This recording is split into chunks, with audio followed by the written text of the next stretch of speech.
Olá pessoal, hoje a convite do Thiago a gente vai conversar sobre Backpropagation. Então nós vamos entender qual é o mecanismo por trás do treinamento das redes neurais. As redes neurais são otimizadores, são classificadores que são considerados caixas pretas e isso não é bem verdade, a gente vai entender como que elas são treinadas hoje aqui. O que você precisa de background para entender é cálculo, mas coisa bem básica. Entender o que é derivativa, porque a gente vai buscar mínimo aqui, a gente vai buscar máximo. E o que é regra de cadeia, para calcular derivativas de funções compostas. Tá? Em termos de classificadores, é interessante você ter algum contato anterior com regressão e ter algum contato também com otimização, que é o que a gente vai fazer de base. Se você quiser aprofundar no tema, eu recomendo esse livro aqui, A Ciência de Dados, Filosofias e Aplicações. Eu estou trabalhando nele, está disponível nesse link aqui. E se você quiser entrar em contato comigo via e-mail, alguma coisa está na descrição do vídeo aí. E está disponível aqui também. Então, vamos em frente. Se a gente quer entender primeiro o que é Backpropagation, é interessante a gente resgatar o conceito histórico, tá? E como é que ele surgiu. Existem três caras que contribuíram para isso de uma forma significativa. Assim, um deles é o Kelly, ele fez um paper seminal. O Bryson veio logo em seguida e um terceiro é o Dreyfus. O Dreyfus foi o cara que vai trazer essa abordagem que a gente vai usar aqui mais, que é relacionada à regra de cadeia. Mas o Kelly foi quem primeiro resolveu isso e num contexto que é interessante observar. O que é que ele pensa? Eu tenho um veículo que está aqui orbitando um determinado sistema e aqui eu tenho também a Terra, eu tenho Marte, eu tenho o Sol, eu tenho diversas forças agindo sobre esse veículo. Eu consigo navegar sobre ele, imprimindo assim a aceleração, otimizando, por exemplo, o gasto de combustível, a energia que eu estou gastando, se eu observar essas equações do sistema, para acelerar no momento certo, para fazer as coisas no momento certo. E, por exemplo, eu poderia sair da Terra e fazer uma espiral aqui até chegar em Marte, isso de fato é usado em navegação aeroespacial. Qual o problema aqui? Se eu for colocar tudo numa equação só, fica algo muito complexo de tratar diretamente.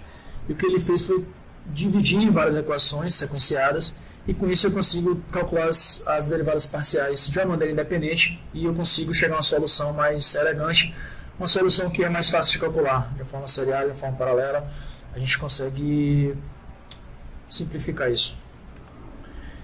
Então vamos entender como é que isso aqui funciona na prática. Tá? Vamos imaginar aqui a nossa rede neural hipotética.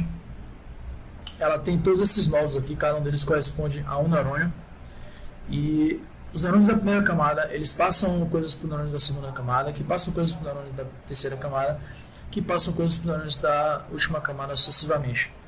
Então, um classificador clássico, ele funciona só com um nodo, tá? A gente está acostumado a entrar um input aqui, um x, a gente aplica uma transformação dele, uma função logística, um polinômio, uma coisa de segundo grau, e a gente entrega um output. Aqui a coisa é um pouco diferente, eu começo a ter transformações sucessivas desse dado. Então, o input ele entra aqui, ele é transformado novamente, ele é transformado novamente. De onde surge o desafio do Backpropagation? Eu quero saber como que eu tenho que modificar os pesos desses neurônios aqui, de cada camada dessas, para melhorar a minha predição. E eu quero saber isso em relação à entrada, eu quero saber isso em relação a inputs mais elementares e de uma forma local. Então eu posso calcular esse independente desse, e conseguir no final das contas chegar ao momento final.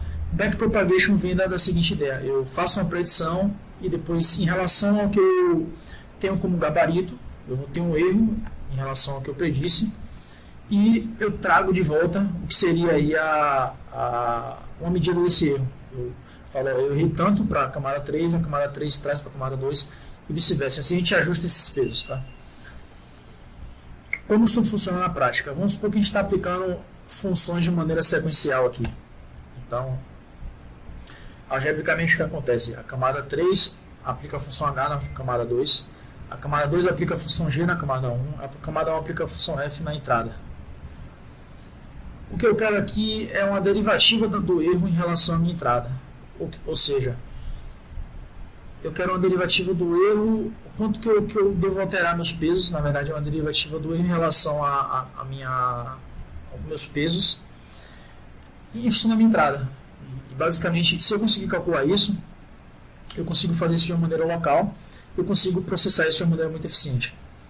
Esse que é o segredo por trás do backpropagation. Como que eu faço isso? Por exemplo, eu quero saber como que eu tenho que variar aqui minha função H em função da minha entrada.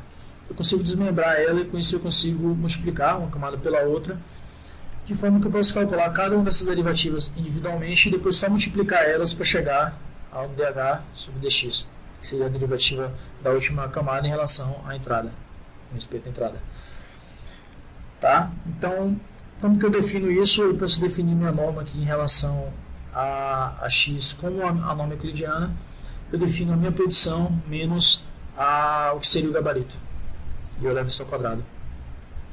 Isso vai estar em função de x, por quê? Isso aqui vai ser definido, vai ser dado pelo meu gabarito, vai ser um valor fixo para cada label. E a minha entrada vai ser em função de meus pesos W e do meu valor x aqui. Então dá para resolver. O que acontece? A gente vai calcular a derivativa de g bola f, na verdade várias funções encadeadas, como a gente viu aqui. A regra de cadeia mostra que essa derivativa aqui, g bola f' vai ser g' bola f vezes f'. Então eu preciso calcular esse termo, a derivativa de g com f, e a derivativa de f simplesmente. Esse primeiro termo, sabendo que a norma euclidiana é isso aqui, usando a regra do tombo, só passa aqui para ser duas vezes ele. Tá? Ele vai multiplicar f', segundo essa fórmula. F' vai ser simplesmente x, porque a gente vai primeiro desmembrar esses valores aqui, isso que não tem a ver com o nosso objetivo aqui, que é com respeito aos pesos, vai virar somente x. No livro está de uma forma mais sequencial, mais acompanhada, mas acho que deu para ter uma intuição de como isso funciona. A gente vai ter funções alinhadas, a gente vai calcular aqui as derivativas usando a regra de cadeia, e vamos chegar até uma coisa final que é mais simples de ser calculado, que você consegue paralelizar. É a grande vantagem aí. Então, vamos implementar isso aqui na prática. Esse é o Mark II, o nome é uma homenagem ao primeiro neurônio. No livro texto vocês podem conferir mais como que isso se deu. O primeiro neurônio artificial, inspirado no neurônio biológico. E aqui estão as funções de predição, na verdade, update dos nossos pesos em função das derivativas que a gente calculou ali na mão. Então, aqui eu separo como que eu vou prever o comprimento das pétalas de certas flores em relação ao comprimento e à largura das sépalas. Tá? Eu separo meus targets, que são as sépalas, e minhas features, o que eu tenho como preditor são as sépalas, e meu target é a pétala, é a medida da pétala.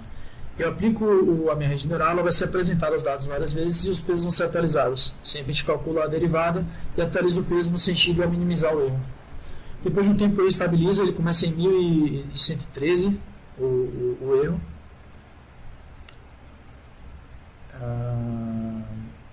This is mean square error, 1113. É uma implementação pequena, em 30 linhas a gente faz isso aqui.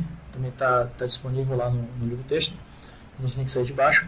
E depois do tempo o nosso gradiente ele não anda mais muito, ele fica oscilando aqui em torno de 2,50, mas não melhora tanto.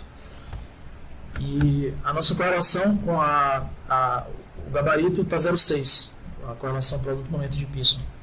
Isso dá um R quadrado, para quem está mais acostumado com esse tipo de medida, de aproximadamente 0,4, tá? 0,36 mais ou menos. Que é uma comparação com o quanto que a gente está acertando em relação à média.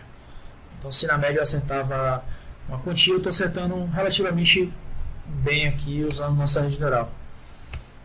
Eu botei uma visualização também, só para ajudar a gente a entender que a nossa rede neural ela entendeu bem aqui a relação linear dessas duas espécies, que são a virgínica e a cetosa, mas tem uma terceira espécie que está aqui que usa uma lei um pouco diferente.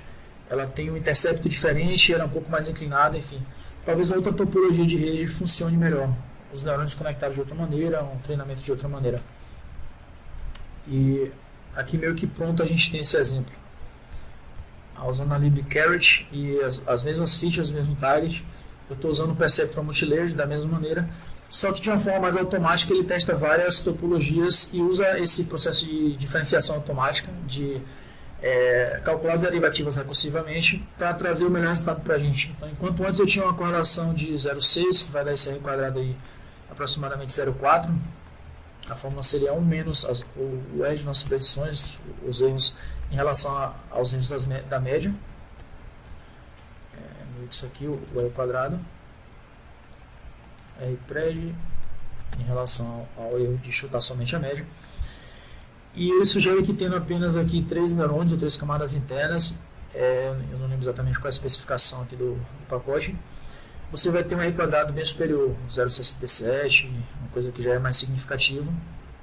E você pode tentar outras arquiteturas também, outros tipos de ativação para treinar a rede para ter uma predição mais legal. Então, nessa maneira a gente entendeu o que é o backpropagation. A gente tem o gradient descent, que vai puxar os neurônios em algum sentido. Ele vai puxar esses pesos em direção ao melhor caminho. E no caso da rede neural, a gente vai propagar esses pesos por camadas, de forma que eles atinjam o melhor valor. Espero que tenha ficado claro. E aí, se houver alguma dúvida, ou se você queira mandar um alô, então convidado a dar um feedback, baixar tudo gratuito na internet. Eu agradeço pelo convite para falar aqui sobre backpropagation.